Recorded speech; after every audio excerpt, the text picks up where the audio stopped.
underwater and underground.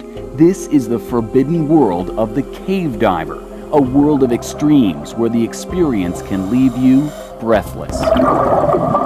And it's definitely a voyage to another world.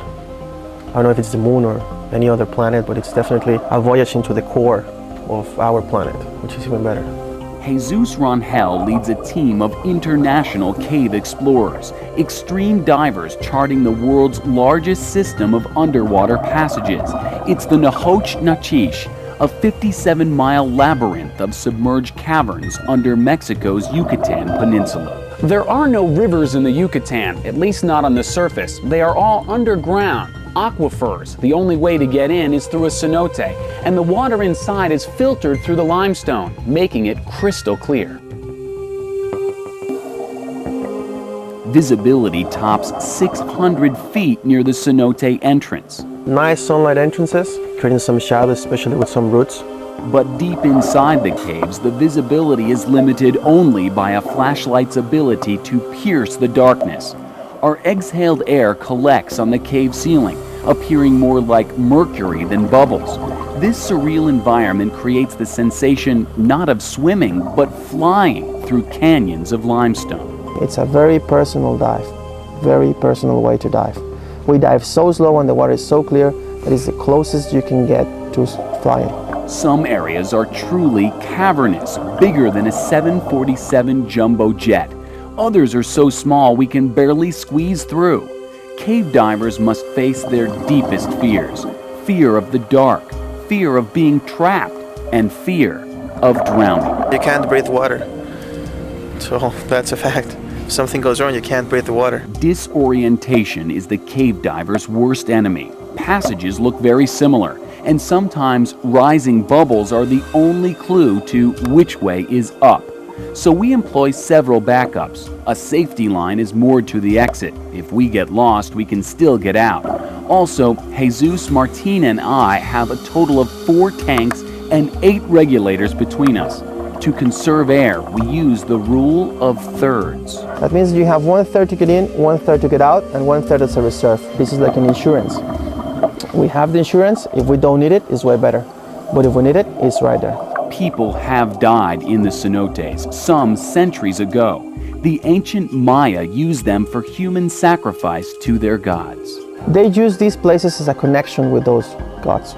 The Maya believed the caves were a doorway to the afterlife. Perhaps that is the source of the cenotes' mystical aura. I just want you to offer respect.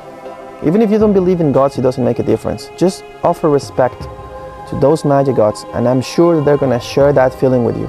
And that feeling is going to be with you forever. The divers have made sacrifices of their own to get here. Sometimes just getting to the caves can be as difficult as exploring them. We're diving on cenotes that are within 15 to 20 minutes of any road. Sometimes we have to hike in the jungle a little bit. Sometimes we have to go by horses to the dive sites. The reward is well worth our efforts. This cenote, named for the Maya god Chacmol, was formed more than 1 million years ago.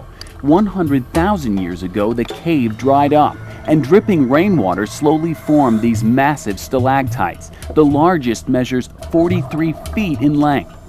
10,000 years ago, melting glaciers from the last ice age filled this cenote with water, sealing it off to all but the most intrepid of divers. So that means that you can jump in the water here and you can go through 27,000 feet of different passages. Suddenly, we discover a subterranean room, an air dome which can be reached only by navigating hundreds of feet of water-filled passages. Fresh air finds its way through the porous limestone, just as tree roots punch through the ceiling, searching out the life-giving water below. So of course the roots stop once they reach water, and they team up to break the limestone and get their way through. As we plunge deeper into the cavern, we hit a layer of blurry water known as a halocline. This is where fresh water meets salt water, confirming that the underground rivers eventually connect to the sea. There is nothing that you are going to find like this. These places are unique. You can't compare them with anything else. They're very, very unique, and it's definitely a voyage to another world. Humans have walked on the moon, and our machines have explored the solar system. But only now are we beginning to challenge the depths of our own planet to discover the rich beauty which lies just below the surface. On assignment in Puerto Aventuras, Mexico, Brendan Keefe, Dateline Houston. In just 2 minutes, what officials found and what it means to your wallet. It's a woman's worst nightmare, finding a lump in her breast. But for a Houston teenager, it was worse. She couldn't find out if she was in danger. How she got help, next. I'm Brendan Keefe, live in Kima, underwater. Stay tuned. We're at the aquarium, but we're taking you into the caves of the Yucatán Peninsula in Mexico. Don't go away. New at 10, we take you to a place few have ever been. An exploration literally millions of years in the making. In tonight's Night Feed Extra, diving to discover what lies at the depths of our planet underwater in Mexico's Yucatán Peninsula. News to Houston Night Feed reporter Brendan Keefe, live in Kima, Galveston County, with the beautiful bounty of knowledge. Brendan, we're all jealous. We'd like to be where you are. Well, Wendy, you want me to catch you dinner? It's right here. We're actually at the aquarium restaurant, live underwater on the Kima waterfront, the Kima boardwalk area. And if this fish will get out of the way, I'll tell you the story. Pretty much any diving emergency, the answer is surface, go up and get to air. But what if you're in a cave and there's a ceiling above your head? Well, then what do you do? Well, it can be absolutely breathtaking. All right, well, we're live again here at the aquarium restaurant in Kima on the Kima waterfront, and I can tell you that this is about as fresh as it gets. I do have to give you that plug, but I also have to plug something else. Tomorrow night, Dateline Houston, 7 p.m. here on Channel 2. If this piqued your interest, well, we'll show you the whole cave system, 52 miles long. That's tomorrow night here on Channel 2 at 7 o'clock. We're live in Kima. I'm Brendan Keefe. We've got a great show for you tomorrow, so be sure and tune in.